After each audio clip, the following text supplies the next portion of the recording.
guys. Today is October 21st. Kaya namasyal na kami dito. Ito yung makikita ninyo ngayon. Let's show them the leaves. Alright. So, halik kayo guys. Yan na yung cameraman ko, my husband. Ayun.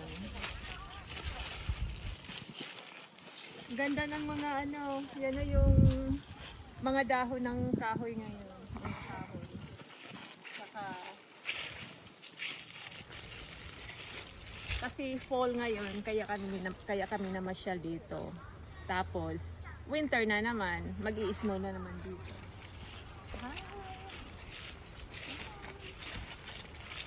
At ito na yung mga leaves. Tingnan nyo yan guys. Ito na yung mga leaves. Ang ganda.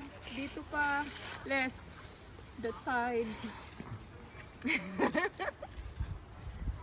That's all guys.